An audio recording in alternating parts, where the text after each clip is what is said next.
오늘 말씀에 나온 이 하박국은 이 남유다 왕국이 망해가고 있던 기원전 600년경에 활동했던 선지자였습니다. 자, 그의 시대에는 이 아수르를 멸망시킨 신바빌로니아가 패권국으로 떠오르던 그런 시대였습니다. 이 남유다 왕국은 강대국의 이런 위협 속에서 언제나 늘 위기에 빠져 있었고, 그리고 또한 내부적으로도 신앙과 도덕의 타락이 극에 달해 있던 그런 상황이었습니다. 이 하박국서를 기록했던 이 당시에 이 남유다 왕국은 이 선한 왕이었던 요시야 왕이 허무하게 죽고 그의 아들 여호야김이 통치하고 있었던 시대였습니다. 이 여호야김 왕은 하나님께 의지하지 않고 강대국들에게 조공을 바치기 위해서 눈치를 보면서 백성들을 착취했습니다. 자, 그는 왕으로서 공의도 행하지 않았고 오히려 패역의 선봉에 서서 하나님께서 보내신 선지자들과 무고한 백성들의 피를 많이 흘렸던 그런 불의한 왕이었습니다. 우리가 예레미야서에서 말씀을 보게 되면은 이 여호야김 왕이 하나님의 경고가 기록되어 있던 그 계시가 기록된 두루마리를 읽으면서 칼로 얇게 잘라서 화로에 불태워버리는 그런 충격적인 악한 일도 서슴지 않았다는 사실을 볼 수가 있습니다. 자, 이처럼 이 왕과 또한 그 시대 사람들은 사악하여서 영적으로 눈이 멀었고 하나님을 무시했습니다. 또한 온 나라에 우상숭배가 가득했으며 거짓 선지자들도 수없이 많이 일어났던 그런 시대였습니다. 자, 이런 때에 참된 성도들, 하나님을 경외하던 소수의 성도들은 이 하나님께서 불의하고 악한 자들을 심판해 주시기를 간절히 바랄 수밖에 없었습니다. 이 하박국 역시 그런 사람 중에 한 명이었기 때문에 하나님께 공의와 정의를 바로 세워달라고 탄원하고 있었습니다. 자, 오늘 우리가 읽은 하박국 1장이 바로 그 탄원과 기도의 내용을 담고 있습니다. 자, 이 본문을 보겠습니다. 2절 말씀에 여호와시여 제가 주께 부르짖어도 듣지 아니하시고 라고 되어 있습니다. 자, 여기에서 부르짖는다라는 표현은 이 말 그대로 도움을 청하기 위해서 큰 소리를 내어서 탄원하는 것을 뜻합니다. 이 선지자는 악인들로부터 성도들을 구해달라고 정말 소리내어서 큰 소리로 간절한 기도를 올린 것입니다. 하박국은 곳곳에 가득한 폭력과 파괴와 사악함과 불의한 일들을 하나님께 다 말씀드렸습니다. 하나님의 율법이 시행되지 않고 악인이 의인을 에워싼 이 상황에 대해서 하박국은 하나님께 불평하면서 기도했습니다. 자, 그는 분명히 단 한 번만 기도한 것이 아니라 정말 많은 날 동안 여러 번 기도했을 것입니다. 하박국은 하나님의 선민 이스라엘이 회개하고 하나님의 공의가 다시 바로 서게 되기를 정말 진심으로 바라고 또 바라면서 그렇게 기도했습니다. 자, 그렇지만 그가 하나님께 받았던 응답은 그가 전혀 상상도 하지 못했던 것이었습니다. 그것은 듣고도 믿지 못할 만큼 충격적인 것이었습니다. 자, 1장 6절에 이렇게 나옵니다. 이제 내가 갈대아 사람을 일으킬 것이니 그들은 사납고 급한 백성이며 넓은 땅을 돌아다니면서 자기 것이 아닌 거처를 차지하는 자들이다. 하나님께서는 이 갈대아 사람들, 그러니까 즉 이 당시에 신바빌로니아 제국을 크게 일으키셔서 그들을 통해서 주변 사방의 모든 나라들과 특히 남유다 왕국을 심판하실 것이라고 여기에서 말씀하고 계십니다. 당연히 하박국은 이 말씀을 전혀 이해할 수가 없었습니다. 이 남유다 왕국의 내부의 부패를 좀 해결해달라고 기도했더니 이제는 아예 이방인들을 들어서 남유다를 망하게 만드시겠다는 말씀은 이 선지자로서는 도저히 이해할 수 없는 정말 참담한 계시였습니다. 이 유대인들의 생각에 이방인들은 하나님의 은혜와는 전혀 관계가 없는 정말 쓸모가 없는 짐승 같은 자들이었습니다. 남유다가 아무리 패역했다 할지라도 여전히 그곳에는 하나님의 성전이 서 있었고 제사장들이 있었으며 또 제사가 드려졌고 또 소수이지만 하나님을 경외하는 백성들이 남아 있었습니다. 남유다가 부패했을지언정 그렇다고 우상의 소굴이요 정말 패역한 그런 바벨론이 어떻게 유다와 비교할 수 있었겠습니까? 어떻게 그러면 바벨론의 우상 숭배자들, 이 악한 자들이 하나님의 왕국을 감히 파괴할 수 있단 말입니까? 자, 그래서 그는 그런 생각을 가지고 하나님께 다시금 항의하면서 또 기도하고 있습니다. 1장 13절에 주께서는 눈이 정결하셔서 악을 보실 수 없으며 불의를 보고만 계시지 못하시는데 어찌하여 배역한 자들을 보고만 계시며 악한 자가 자기보다 의로운 자들을 삼켜도 잠잠하십니까? 그리고 또한 17절에 그들이 그물을 털어내고는 계속하여 민족들을 아끼지 않고 죽여도 되는 것입니까? 자, 또다시 하박국은 하나님의 공의로우심에 호소하고 있습니다. 어떻게 불의한 바벨론이 자기보다 의로운 이스라엘을 삼킬 수 있겠느냐고 질문하는 것입니다. 그는 분명히 이때에 정말 큰 당혹감과 난처함을 느끼고 있었을 것입니다. 자, 그러나 그럼에도 불구하고 하박국 선지자는 여전히 하나님 앞을 떠나지 않았습니다.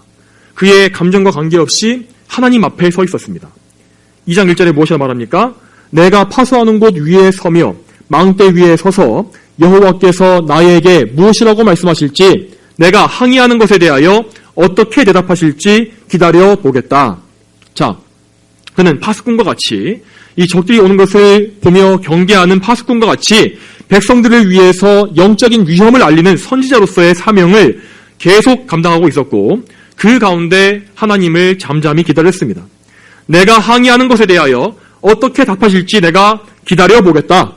라고 말한 이것이 하박국 선지자가 보여줬던 좋은 이 믿음의 모범입니다. 우리 역시 기도할 때에 하박국과 같이 자신의 자리를 지키는 가운데 하나님을 기다리는 자세를 항상 견지해야 합니다. 자, 물론 우리는 인간이기 때문에 우리의 열렬한 기도를 하나님께서 듣지 않으신다는 사실을 알게 될 때에 정말 당황스러운 마음이 드는 것이 당연합니다. 그렇지만 우리가 항의를 하든지 아니면 뭔가 원망 섞인 호소를 하든지 간에 우리는 하나님께 가서 다른 곳이 아니라 하나님 앞에 가서 말씀드려야 하는 것입니다. 하나님 앞을 떠나서 마음대로 행동해서는 안 되는 것입니다. 우리는 교회를 지키고 또 이렇게 예배 자리에 나아오고 그리고 가정에서도 혼자서라도 예배를 드리며 기도하고 말씀 묵상하는 가운데 하나님과 언제나 1대1로 대면하는 그런 신앙생활을 계속해야 합니다. 그렇게 해야만 우리는 하나님께서 주시는 그 유익을 계속해서 얻을 수가 있는 것입니다. 자, 만일 하박국이 바빌론 제국에 대한 계시를 듣고서 시험에 빠져서 마음이 낙심해서 자기 자리를 이탈해버렸다면, 자기의 소명을 저버렸다면 그 역시 남유다 왕국의 타락에 휘말려서 똑같이 해를 입고 말았을 것입니다. 그러나 그는 믿음으로 인내하였고 결국 하나님의 새로운 응답을 받았으며 또한 나중에는 그분의 뜻을 전적으로 신뢰하는 믿음을 가지게 되었습니다. 우리 역시 이 하박국 선지자의 모범을 따라야 한다는 것입니다. 여러분, 또한 여기에서 우리는 중요한 교훈을 배울 수 있습니다. 특히 기도 생활의 중요한 원리를 여기서 또 알 수가 있습니다. 이 하박국에게 하신 것처럼 하나님께서는 때때로 우리의 기도에 즉각 응답하지 않으실 때가 있습니다. 자, 분명 우리는 믿음으로 하나님께 공의를 호소하면서 공의로운 일들을 위하여서 기도했는데 오히려 기도하면 할수록 이 일이 점점 더 안 좋은 쪽으로 흘러가고 꼬여가고 상황이 악화되는 그런 상황도 우리에게 있습니다. 그럴 때 우리는 당황하고 실망하면서 하나님을 원망하는 마음을 품기가 쉽습니다. 그러나 하나님께서는 이러한 섭리들을 통하여서 우리에게 오히려 더 좋은 것을 주시는 분임을 우리는 믿어야 합니다. 자, 그러면 우리는 우리의 기도 응답이 지연되는 것처럼 보일 때에 이것을 통해서 우리가 얻는 유익이 뭔지를 좀 알아야 되지 않겠습니까? 자, 그것은 무엇일까요? 자, 첫째로 하나님께서는 우리가 더욱더 끈질기게 기도하도록 우리를 훈련하십니다. 자, 여러분, 우리가 기도를 해보면 알겠지만 기도를 하는 데에는 기도의 체력이 반드시 필요합니다. 자, 기도에는 물론 이 체력이라는 것은 이 적당한 몸의 건강도 포함되겠지만은 무엇보다 기도를 포기하지 않고 끈질기게 매달릴 수 있는 영적 능력, 이것이 바로 기도의 체력인 것입니다. 낙심하거나 물러서지 않고 굳센 믿음을 가지고 계속 기도할 수 있는 영적인 능력과 믿음의 인내가 우리의 기도 생활에 반드시 있어야 합니다. 하나님께서는 우리가 심히 약하다는 것을 속속들이 잘 아시기 때문에 우리의 영적인 기초 체력을 기도 훈련을 통해서 끌어올려 주시는 그런 목적을 가지고 계십니다. 하나님께서는 우리가 얼마나 하나님께 기도로 끈질기게 매달리는지를 항상 눈여겨보십니다, 여러분. 자, 그 사실 어디서 알 수 있습니까? 예수님께서 말씀하신 불의한 재판관에 대한 비유, 여기서 잘 알 수 있지 않습니까? 자, 이 비유에서 불쌍한 과부가 불의한 재판관에게 줄곧 찾아가서 저희 억울함을 풀어주십시오 라고 탄원했을 때에 그 불의한 재판관이 뭐라고 말했습니까? 내가 비록 하나님을 두려워하지 않고 사람을 존중하지 않으나 이 과부가 나를 귀찮게 하니 내가 그 여자의 억울함을 풀어주어야겠다. 그렇지 않으면 그 여자가 끝까지 와서 나를 괴롭힐 것이다 라고 하지 않았습니까? 예수님께서는 이 비유를 통해서 우리에게 이렇게 분명히 말씀하십니다. 그 불의한 재판관이 말하는 것을 들어보아라. 하나님께서 자신에게 밤낮 부르짖는 택하신 자들의 억울함을 풀어주지 않고 그들을 오래 버려두시겠느냐? 내가 너에게 말하니 하나님께서 그들의 억울함을 속히 풀어주실 것이다. 하나님께서 우리의 기도에 응답해 주시지 않는 것은 그분이 듣지 못하시기 때문이 아니고 우리를 멀리하시기 때문도 아닙니다. 우리의 생각과 같든지 그렇지 않든지 간에 하나님은 반드시 우리의 기도에 선하게 응답해 주실 것이며 또한 그 응답해 주시는 과정을 통해서 우리가 더욱더 강한 기도의 사람이 되도록 인도하실 것입니다. 그 사실을 믿고서 언제나 끈질기게 기도에 매달리는 저와 여러분이 되어야 할 것입니다. 자, 둘째로 하나님께서는 기도 응답을 지연시키심으로써 우리가 우리 자신의 유익을 추구하지 않게 하시고 또한 더욱더 하나님의 영광을 위하여 기도할 수 있도록 그렇게 만들어 가십니다. 자, 만약에 우리가 이 땅에서 완전한 성화에 이를 수 있게 된다면 우리는 어떤 기도를 올리게 될까요? 자, 그렇게 되면 우리는 오직 하나님의 영광을 위해서만 기도할 수 있게 될 것입니다. 우리의 육신의 필요나 인생의 필요는 다 하나님께 맡겨놓고서 순수하게 하나님 아버지의 뜻이 다 이루어지게 해달라고 기도할 수 있게 될 것입니다. 자, 우리는 이러한 기도를 어디서 볼 수 있습니까? 바로 겟세마네 동산에서 기도하신 예수님에게서 그 기도의 모습을 발견할 수 있지 않습니까? 예수님께서는 분명 육신의 고통과 그런 많은 고난을 면하고 싶은 본능을 가지고 계셨습니다. 그러나 그분은 그 모든 것을 철저히 부인하기 위해서 몸부림치셨으며 내 뜻이 아니라 아버지의 뜻이 이루어지소서라고 3번이나 간구하셨습니다. 이것이 기도의 가장 완벽한 모범입니다, 여러분.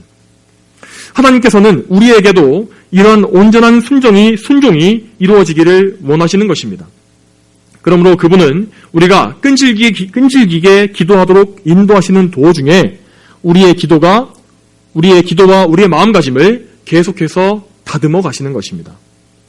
하나님께서는 마치 이 숙련된 대장장이가 금덩이에서 불순물을 제거해서 정금, 이 순금을 만드는 것과 같이 우리에게서 계속해서 영적인 불순물들, 이 죄의 불순물을 제거해 가십니다. 우리의 죄악된 마음의 소망을 포기하게 하시고 육신의 정욕을 위해서 잘못 구하는 것도 역시 포기하게 하십니다. 우리 마음속에 가득한 미움이나 시기와 다툼, 잔인한 마음을 제거하시고 우리 속에 예수님을 닮은 긍휼과 사랑의 마음이 자라나게 하실 것입니다. 이러한 변화 가운데 우리의 기도 생활 역시 점점 더 거룩해져 가는 것입니다. 기도하는 가운데 우리의 마음은 그리스도의 보혈에 대한 사랑과 감사로 넘치게 될 것이고 또한 하나님의 영광에 대한 열망으로 가득 차 넘치게 될 것입니다. 이 세상의 온갖 투쟁과 욕망은 잠잠해지고 하나님 나라에서 장차 누리게 될 영원한 소망이 우리의 마음속에 채워질 것입니다. 하나님께서는 이처럼 우리가 항상 먼저 하나님 나라와 그분의 의를 구하는 그 찾는 기도를 드리길 원하시기 때문에 우리를 훈련하시기 위한 목적으로 적절한 기도 응답의 때를 정해놓고 우리를 기다리게 만드시는 것입니다. 자, 이제 이어서 2장 말씀을 살펴보겠습니다. 하박국 2장에서 하나님께서는 당신의 계시가 반드시 이루어지신다는 사실을 분명히 말씀하십니다. 자, 그리고 나서 정말로 중요한 말씀을 우리에게 들려주십니다. 2장 4절에 보아라, 그의 마음은 교만하며 그의 속 영혼은 바르지 못하다. 그러나 의인은 그의 믿음으로 살 것이다. 자, 우리가 로마서에서 바울 사도의 말씀을 통해서 많이 보았던 의인은 믿음으로 살 것이다 라는 말씀이 바로 이 하박국의 말씀을 인용한 것입니다. 자, 의인은 하나님께 자기의 모든 것을 맡기고 의지하기 때문에 결국 살게 될 것입니다. 자신은 죄인이지만 우리에게 구원을 주시는 예수 그리스도께 의지하여서 그 믿음으로 예수님에 의하여 살게 되는 것입니다.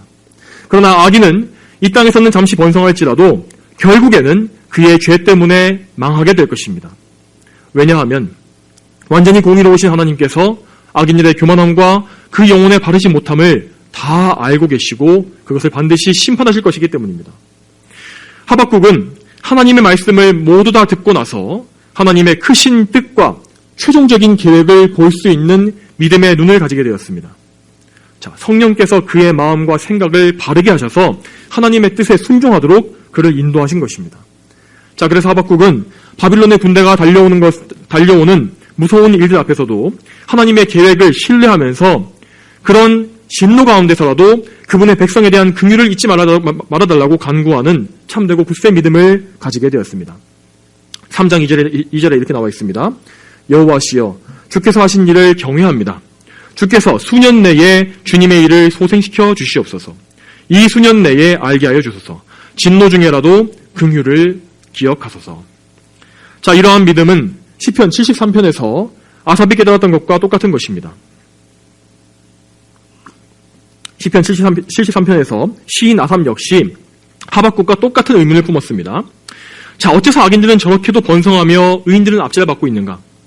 나는 이렇게 하나님을 따르려고 온종일 기도하며 애쓰고 힘쓰고 있건만 왜 이 모든 일이 다 허사처럼 여겨지는 그런 일들이 벌어지는 것인가? 그래서 아삽 역시 말하기를 내가 어떻게 이 일을 이해해야 하는가 생각할 때에 그것이 내게 힘들었다라고 솔직하게 말하고 있습니다. 그러나 그는 똑같이 하나님 앞에 나아왔을 때 하나님의 뜻을 깨닫게 되었습니다. 시편 73편 17절부터 20절까지를 찾아보겠습니다. 자, 제가 읽어드리겠습니다. 자, 시편 73편 17절부터 20절까지. 자, 내가 하나님의 성소에 들어갈 때에야 그들의 마지막을 깨닫게 되었다. 참으로 주님은 그들을 미끄러운 곳에 세우시고 그들을 멸망에 던지셨다. 그들이 어찌나 순식간에 망하는지 공포 가운데 완전히 멸망하였다. 주님, 사람이 깨어났을 때에 꿈을 무시하는 것처럼 주께서 깨시어 그들의 환상을 멸시하실 것입니다. 자, 우리는 하나님의 공의가 없어진 것처럼 보이고 악한 자들이 오히려 이기는 것처럼 보일 때에 화를 내거나 의심하기가 쉽습니다. 그러나 우리는 하박국과 아삽이 그랬던 것처럼 하나님 앞에 나아가서 그분의 뜻을 알게 해주시기를 기다려야 할 것입니다. 그러면 하나님께서 우리에게 가르쳐 주실 것입니다. 우리의 좁은 시야를 넓혀주시고 당장에 코앞의 어려움만 보고 불평하는 우리의 마음을 믿음이 없음을 바꾸어 주실 것입니다. 하나님께서 얼마나 공의로우신 분인지 그분의 공의로운 성품을 알게 하시며 또한 그분의 약속을 다시금 기억나게 하실 것입니다. 그리고 결과적으로는 하나님의 뜻에 순종하고 감사하는 마음을 우리에게 주실 것입니다. 자, 그런 마음을 우리가 가지게 된다면 악인들이 번성하고 이기는 것을 보게 되는 상황에서도 우리는 그들의 결과를 예견하면서 두려운 마음을 가지고 오히려 그들이 돌이켜 회개하기를 간구하게 될 것입니다. 성도 여러분, 하나님께서는 모든 역사와 각 사람들 한 명 한 명을 다 주관하고 계십니다. 오늘날 이 세상은 하박국의 시대와 같이 악한 자들이 왕성하고 그들이 이기는 것처럼 보이고 있습니다. 그리고 악인들은 계속해서 하나님을 멸시하며 자기 자신에게 영광을 돌리고 있지 않습니까? 그들은 정말 자신의 그런 거짓된 의의에 도취해서 승리감에 취해 있습니다. 그러나 그들은 결코 최후의 승리를 얻지 못할 것입니다. 하나님께서는 그저 잠시 그들을 높여주시는 것일 뿐이고 그분의 놀라운 계획 가운데에서 하나님은 세상 사람들에게 권세를 잠시 주시기도 하셨다가 다시 거두기도 하십니다. 광대하신 하나님께서는 이 세상의 강한 나라들과 민족들도 단지 물통 속에 물 한 방울 같고 저울 위에 먼지와 같으며 기껏해야 메뚜기 떼에 불과하다고 이사야서에서 말씀하셨습니다. 악인들과 그들의 세력은 하나님께서 그 모든 선한 목적을 이루시기 위해서 잠시 사용하시는 도구에 지나지 않습니다.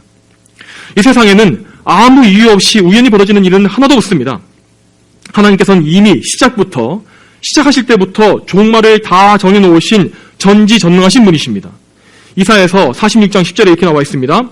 내가 종말을 처음부터 말하며 아직 이루어지지 아니한 일들을 예적부터 보이고 말하기를 나의 뜻이 이루어질 것이며 내가 나의 기뻐하는 모든 것을 이룰 것이다 라고 하셨습니다. 또한 성도 여러분, 이 하나님의 계획의 중심에, 이 계획의 중심에는 항상 이 교회가 있다는 사실을 잊지 마시기 바랍니다. 물론 세속 역사가들은 이 세상의 권세, 세상의 민족과 나라를 중심으로 모든 역사를 기록해왔습니다. 하지만 하나님께서 기록하신 구속사의 중심에는 항상 그분의 교회가 있어왔습니다. 교회의 주인이신 그리스도께서 역사의 중심에 계시기 때문에 그분의 몸인 교회 역시 역사의 중심에 있는 것입니다. 이 세상의 나라들과 권세들은 모두 그저 교회의 역사를 이루어가는 일에 있어서만 의미를 가지는 것입니다. 자, 지금 악인들이 아무리 하나님을 모욕하며 자신만만하게 날뛸지라도 결국 그들은 하나님의 거룩한 구속사를 이루어가는 데에, 교회의 역사를 이루어가는 데에 봉사한 자들에 불과합니다. 하나님께서는 언제나 모든 것을 섭리하셔서 교회와 성도들에게 유익한 일만을 허락하십니다. 그러므로 우리는 이 사실을 신뢰하면서 부안해동하지 말고 항상 하나님을 바라보아야 합니다. 우리는 하나님 앞에서 늘 기도해야 하며 그분의 역사하심과 인도하심을 기다려야 합니다. 물론 우리에게는 기다림이 너무나 길게 느껴지며 많은 시간이 필요한 것처럼 느껴지기도 합니다. 그렇지만 하나님께서는 우리와 다르시게 정말 시간의 제한을 받지 않으시는 분이시기 때문에 역사의 처음부터 끝까지 모든 시간이 그분께는 지금 한눈앞에 펼쳐진 현재와 같습니다. 하나님은 만사를 모두 그분의 계획 안에 정확하게 이루시기 때문에 결코 우리의 뜻과 같이 인간의 유한한 뜻과 같이 성급하거나 조급하게 일을 이루시지 않습니다. 자, 물론 오늘도 악인들은 교회를 향해서 너희 하나님께서 언제 너희를 구원해 주실까 하며 조롱합니다. 그러나 우리는 이럴 때에도 잠잠히 하나님을 바라보면서 베드로 사도가 우리에게 전했던 말씀을 기억해야 합니다. 사랑하는 자들아, 주께는 하루가 1000년 같고 1000년이 하루 같다는 이 한 가지를 잊지 마라. 사랑하는 성도 여러분, 오늘도 이렇게 기도의 자리에 모인 우리는 하나님을 바라보면서 포기하지 않고 끈기 있게 계속해서 기도해야 합니다. 우리가 이렇게 하나님께 계속 간구하면 하나님께서는 그분의 선하신 뜻에 따라서 우리에게 가장 좋은 것을 주실 것입니다. 또한 하나님께서는 우리에게 그분의 공의와 약속이 성취될 것을 믿는 굳센 믿음 또한 허락해 주실 것입니다. 저와 여러분 모두가 하박국 선지자와 같이 하나님의 선하신 뜻을 믿고 의지하게 되기를 소망합니다. 다 함께 기도하시겠습니다. 거룩하신 아버지 하나님, 오늘도 하박국 선지자의 이 계시를 통하여서 우리가 하나님의 뜻을 알고 순종하는 그런 믿음을 가질 수 있도록 인도해 주심에 감사드립니다. 하나님, 이 세상에 벌어지는 많은 일들이 참으로 저희에게는 이해할 수 없고 또 하나님의 섭리가 과연 있는가 의심하게 될 때가 있는 것이 사실입니다. 그렇지만 하나님께서는 이 세상에 가득한 죄악까지도, 이 죄악의 일들까지도 모두 선하게 바꾸시어서 교회를 유익하게 할 수 있는 일을 이루시는 분임을 저희는 믿습니다. 역사의 중심에 그리스도께서 계시고 또한 그리스도의 몸인 교회가 있음을 믿습니다. 하나님께서는 항상 교회와 성도들에게 유익한 일만을 선하게 행하시는 분이심을 저희는 믿습니다. 그러므로 오늘도 저희가 기도할 때에 하나님께 의지하면서 하나님을 바라보며 하나님의 약속을 믿고 바라보는 그런 선한 믿음을 가질 수 있도록 도와주시옵소서. 언제나 저희가 이 땅을 살아갈 때 인내하며 하나님을 붙잡을 수 있도록 도와주시길 소망하며 예수님의 이름으로 기도 올렸습니다. 아멘.